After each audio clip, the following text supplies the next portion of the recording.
Hello and welcome friends. एक बहुत ही simple code है HTML प्लस CSS दोनों का कॉम्बिनेशन। अब कोड क्या है और आउटपुट क्या आएगा, ये दोनों ही आपको दिखाऊंगा। सबसे पहले हम यहाँ पर HTML से शुरुआत कर लेते हैं। तो कोडिंग आपकी नोटपैड पे ही होगी, जो एक सिंपल टेक्स्ट एडिटर होता है।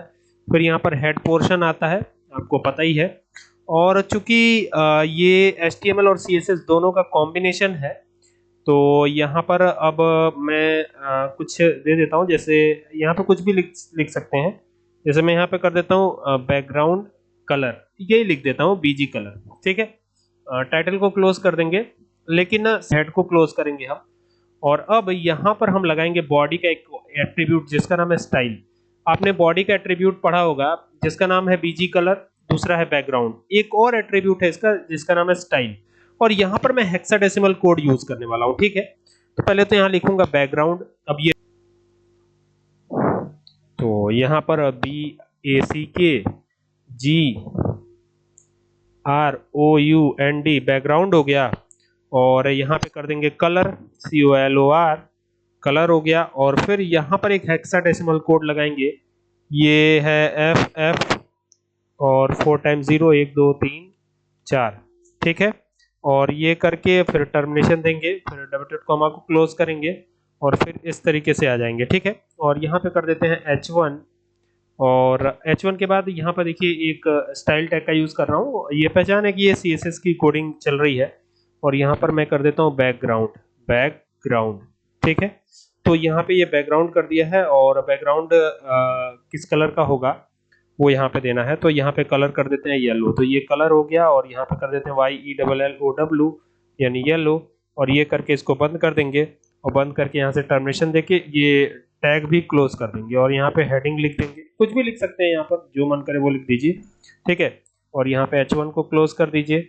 और H1 को क्लोज करके एंटर करके नीचे आइए। अभी कोडिंग खत्म नहीं हुई है, यहाँ पर पैराग्राफ स्टाइल से शुरुआत करनी होगी। ठीक है, तो मैं यहाँ पे लिखने वाला हूँ paragraph style is equal to, और इज इक्वल टू लिखने के बाद यहाँ पे दूंगा मैं बैकग्राउंड कलर। क्या दूंगा? BACKGROUND बैकग्राउंड, ये लिख दिया बैकग्राउंड। डैश दीजिएगा और यहाँ लिखिएगा कलर। ठीक है, और कलर लिखने के बाद यहाँ पर कॉलन लगाइएगा।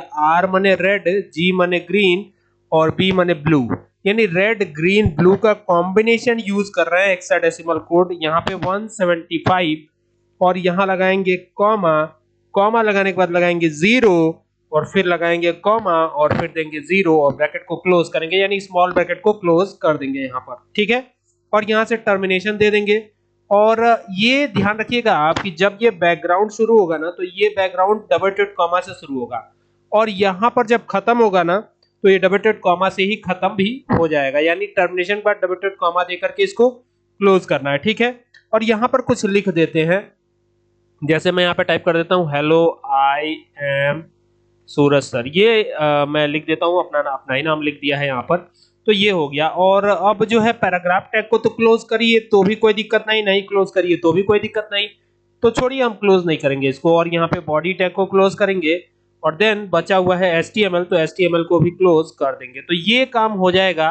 और अब कंट्रोल S करते हैं सेव करने के लिए, और इसको करेंगे डेस्कटॉप पे सेव। तो डेस्कटॉप पे चलेंगे और इसको सेव कर लेंगे, किसी भी नाम से चाहे तो सेव कर सकते हैं। मैं यहाँ पर कलर के ही नाम से सेव कर लेता हूँ, color.htm लगा लीजिए या .html लगा लीजिए, बात बराबर है। तो ये हो गया। आप इसको मिनिमाइज करते हैं और इसको एक बार रन करने की कोशिश करते हैं, देखते हैं क्या आउटपुट निकल के आता है। तो यहाँ पे देख सकते हैं बेहतरीन एक कलर आपके सामने प्रिंट होता हुआ नजर आ रहा है। यहाँ पे हेडिंग लिखा हुआ है hello I am Suraj sir, ये यहाँ पे लिखा हुआ है। ये हेक्साडेसिमल कोड की वजह से, ये देखिए ये जो है ना, ये हेक्साडेसिमल कोड है, देख रहे हैं। तो पैराग्राफ स्टाइल के लिए ये कलर जो है कोड दिया गया है, जिसकी वजह से कलर प्रिंट हुआ है। ठीक है, कौन सा कलर प्रिंट हुआ है? अब यहाँ पे देखिए ये वाला जो कलर प्रिंट हुआ है ना, ये हेक्साडेसिमल कोड की वजह से। और यहाँ पे येलो तो हमने दिया ही है। यहाँ पे देखिए ये तो सीधे तौर पर आपको दिख रहा होगा कि H1 style background colour yellow यहाँ पे ऑलरेडी दिया गया है। ठीक है, और बाकी पूरा का पूरा बैकग्राउंड जो है यहाँ पर देखिए ये भी एक हेक्साडेसिमल कोड है। ठीक है, तो इस तरीके से आपको ये कोडिंग करनी है। उम्मीद करता हूँ कि बात समझ में आई हो, कि वीडियो पसंद आए तो शेयर करें। Thank you for watching this video.